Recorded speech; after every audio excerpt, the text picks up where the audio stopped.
నందుకు thank you so much and you deserve all the success. And ఇంకా మాకు ఆ ఊహ పోలేదు, మీరు అలా మైక్ విసిరేశారు కదా ప్రీమియర్ షో తర్వాత, మళ్ళీ రీక్రియేట్ చేద్దాం అది ఒకసారి. అది రాదు. ఆ తమ్ముడు మా తమ్ముడు యశ్వంత్ ఆడి నెత్తి మీద పడిపోద్దాం ఇప్పుడు. ఎవరితోడా? Okay, thank you. ఇది నేను వేరే కాదు, మన తెలుగు సినిమా అంతా తొడగొట్టాల్సిన సందర్భం. ఎందుకంటే ఒక దగ్గర ఒక 10 అవార్డులు నేషనల్ చూసుకుంటే, ఇతరు నా చిన్నప్పుడు చూసేవాడిని. చూస్తే అదర్ లాంగ్వేజ్ ఫిలిమ్స్కి ఎక్కువ చాలా అవార్డ్స్ వస్తుండేవి. ఎప్పుడు మన నేషనల్ అవార్డు చూస్తే ఎప్పుడు తెలుగు సినిమాకి అంత ఇది వచ్చేది కాదు. సో ఈ మధ్యన లాస్ట్ ఇయర్ చూస్తే ఐకాన్ స్టార్ అల్లు అర్జున్ గారు నేషనల్ అవార్డ్ విన్నర్ కావడంతో ఒక హోప్ అందరికీ మళ్ళీ తెలుగు సినిమాల మీద ఒక దృష్టి మళ్ళింది నేషనల్ అవార్డ్ పట్టికలో. సో ఈ సంవత్సరం బేబీకి 2 నేషనల్ అవార్డులు రావటం అనేది చాలా చాలా స్పెషల్ మూమెంట్. రాజేష్ నాకు స్నేహితుడు, సన్నిహితుడు. ఈ సినిమాకి దర్శకుడు, captain of the ship, is the visionary. So తను ఫస్ట్ నుంచి ఈ స్క్రిప్ట్ని బలంగా నమ్మేవాడు. చాలా చాలా అంటే ఇయర్స్ కష్టం ఉంది. సినిమా తీయడానికి 2-3 ఏళ్ళు పడితే దానికి ముందు ఒక 4-5 ఏళ్ళు, ఒక 6 ఏళ్ళు కథ మీద చాలా చాలా సీన్లు అలా రాసుకుంటూ వచ్చి చాలా చాలా కష్టం. ఆ కష్టాన్ని మళ్ళీ ఒకసారి ఇదవుతుంది. అంటే ఒక ఫస్ట్ ఆఫ్ ఆల్ ఈ సినిమాతో పాటు తెలుగు నుంచి జాతీయ అవార్డులు దక్కిన భగవత్ కేసరి టీంకి, అలాగే హనుమాన్ టీంకి, బలగం టీంకి, గాంధీ గారి చెట్టు ఆ టీం అందరికీ కూడా శుభాకాంక్షలు. ఒక సామెత ఉంది తెలుగులో, ఒక చెట్టు, ఒక మంచి చెట్టు ఏంటంటే దాన్ని మనం నీళ్లు పోసి పెంచితే అది ఫలాలు ఇస్తే, ఫ్రూట్స్. ఆ తర్వాత చెట్టు కొన్నాళ్ళ తర్వాత ఎండిపోద్ది. ఎండిపోయాక కూడా దాని నుంచి కలప వస్తుంది అంటారు. ఆ కలప వచ్చి ఒక ఇల్లు కట్టుకుంటాకు ఉపయోగపడుద్ది. సో ఒక మంచి చెట్టుని మనం నమ్మి ఒక చెట్టుని పెంచితే ఆ చెట్టు అది దాని జీవనం అయిపోయాక, చనిపోయాక కూడా దాని నుంచి ఒక కలప, అలా అన్ని రకాల బై ప్రోడక్ట్స్ ఎలా వస్తాయో ఒక సినిమా కూడా ఒక నమ్మి తీసే స్క్రిప్ట్, ఒక నమ్మి చేసే సినిమా ఒక చెట్టు లాంటిదే. అందుకని ఎప్పుడో 2023లో ఈ సినిమా తీస్తే అప్పుడు డబ్బులు ఇచ్చింది, పేరు ఇచ్చింది.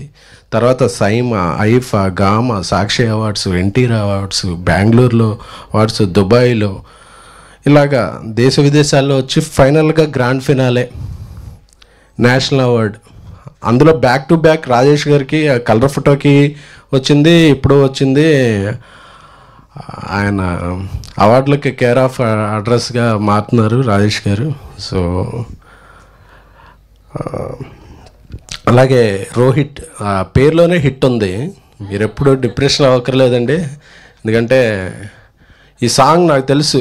నేను రాజేష్ని అడిగాను, మంచి పెద్ద ఫెమిలియర్, బాగా ఎక్కువ డబ్బులు తీసుకునే సింగర్లుగా ఉన్న పాడిద్దామా అంటే, లేదు మన తెలుగు నుంచి ఉన్న సింగర్, తను చాలా టాలెంటెడ్, అంత పాడిద్దామన్నారు. సో ఒకసారి ఆయన చెప్తే డన్ అని వెళ్ళిపోయాం.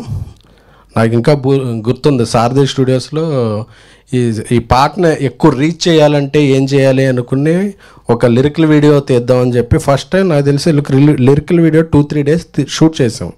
జనరల్గా సాంగ్ షూట్ చేస్తారు, బట్ లిరికల్ వీడియో ఒక 2-3 డేస్ షూట్ చేసాం. అంటే అంత కష్టపడ్డాం. ఒక సారథి స్టూడియోస్, ఐకానిక్ సారథి స్టూడియోస్ గోడ మీద వైష్ణవి బొమ్మ ఉంటుంది. అప్పటికి అందరూ అడిగేవాళ్ళు ఎవరు ఈ పెయింటింగ్ ఏంటి అని. అప్పుడు సినిమా రిలీజ్ అవ్వలేదు కాబట్టి ఒక 100 అడుగులు పెయింటింగ్ వేసి, ఆనంద్కి వేరే సినిమా షూట్ కూడా ఉంది, అందులో ఆయన దానికి బ్రేక్ ఇచ్చి ఒక లిరికల్ వీడియో షూట్ చేసాం. బిహెచ్లో విరాజ్తో ఒక వెర్షన్. సో వాళ్ళిద్దరు వైలిన్ పట్టుకుని బ్లాక్ డ్రెస్ వేసుకుని వస్తారు, రోహిత్ అండ్. సో చాలా బాగా గుర్తుంది. అంటే ఒక సాంగ్ని తీసేయడం కాదు, దాన్ని ఎలా లాంచ్ చేయాలని బాగా అందరికీ బాగా నచ్చింది సాంగ్ ఇది. ఎవరిని ఈ సాంగ్ ఎలాగా లాంచ్ చేయాలని చెప్పి మన నేషనల్ క్రష్ రష్మిక గారికి ఒక మెసేజ్ పెట్టాను. నాకు ఈ సాంగ్ చాలా హార్ట్ఫుల్కి దగ్గరైన సాంగ్, మీరు వచ్చి రిలీజ్ చేస్తే దీనికి మంచి రీచ్ వస్తుంది అని. సో ఆవిడ అలాగే వెంటనే కాల్ చేసి ఓకే డన్ అని చెప్పి వచ్చి దాన్ని ఒక పీవీఆర్లో పెద్ద 500 మందితో లాంచ్ చేసి, అంటే అక్కడ నుంచి ఆ పాట టేక్ ఆఫ్ తీసుకుంది. ఇంకా అక్కడ నుంచి ఆ మ్యాజిక్, వాయిస్లో మ్యాజిక్, సురేష్ బన్సెట్టి మా ఏలూరే, అతని లిరిక్స్లో ఉన్న పవర్, సాయిరాజేష్ గారి విజన్, దాన్ని అద్భుతంగా పండించిన ఆనంద్, వైష్ణవి, విరాజ్లో వాళ్ళ పెర్ఫార్మెన్స్. సో అన్నీ కలిసి డిఓపి బాలరెడ్డి గారు సార్, ఆయన యొక్క కన్ను. సో దేవి గారు, రమణి గారు, అందరూ చిత్రంలో పనిచేసిన వాళ్ళందరూ పేరు పేరుని, ఎందుకంటే ఏ ఒక్క విజయము అందరి సమిష్టి కృషి. సో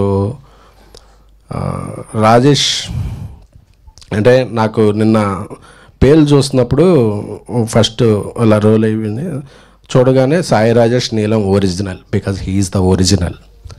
అతని క్యారెక్టర్ ఒరిజినల్, అతని రాత ఒరిజినల్, అతని taking original, he is the original feeling. ఎందుకంటే నాకు తెలుసు అతనితో 20-25 ఇయర్స్ జర్నీ ఉంది. మనిషి అలా కనపడతాడు కానీ ఆయన ఎంత డెప్త్గా ఆలోచిస్తాడో, ఆయన విజన్ ఎంత ఉంటుందో, ఇది అది రాయటానికి తీయటానికి కొంచెం టైం తీసుకుంటాడనే ప్రొడ్యూసర్గా ఒక ఇది ఉండేది తప్ప, ఇలాంటివి తీసుకున్నా అబ్బా తీసుకో, ఇంకో సంవత్సరం తీసుకున్నా పర్లేదు అని సీరియస్గా తీసుకోక మాటని అది. సో అందరూ చాలా హ్యాపీగా ఉంది. అందరం కలిపి ఇప్పుడు హిందీలో చేస్తున్నాం, తెలుగులో చేస్తున్నాం, మేము ఇద్దరం కలిపి చేస్తున్నాం. సో అంటే ఈ సినిమాని ఫస్ట్ రోజు నుంచి, మొదటి రోజు ప్రీమియర్లు 100 ప్రీమియర్లు వేయగలిగామంటే దానికి media first, print, electronic media, web, అందరూ మీమ్స్, అందరూ ప్రతి ఒక్కళ్ళు కూడా బేబీ సినిమాని పాజిటివ్గానో నెగిటివ్గానో ఏదో ఒక రకంగా న్యూస్లో నిలబెట్టి మాకందరికీ సపోర్ట్గా నిలిచారు. అలాగే శ్రావంతి గారు కొన్ని ఈవెంట్స్కి డబ్బులు కూడా తీసుకోకుండా వచ్చారు. సో అందరికీ కూడా పేరు పేరున. సో ఈ విజయం అందరిది. ఒక తెలుగు సినిమాని జాతీయ స్థాయిలో రిప్రజెంట్ చేసే ఇది బేబీ టీంకి దక్కటం, అది సాయిరాజ్ ద్వారా, రోహిత్ ద్వారా ఇది అవ్వటం, మరొక్కసారి వాళ్ళకందరికీ కూడా మా టీం తరపున, మనందరి తరపున కృతజ్ఞతలు, ధన్యవాదాలు చెప్పుకుంటూ ఈ అవార్డు బాధ్యత పెంచింది. ఇంకా ఇలాంటి మరిన్ని మంచి చిత్రాలు దాచాం, త్వరలో తీస్తాం బయటికి. థ్యాంక్ యూ ఎస్కేఎన్ గారు, thank you so much. Yes, and ఈ బేబీ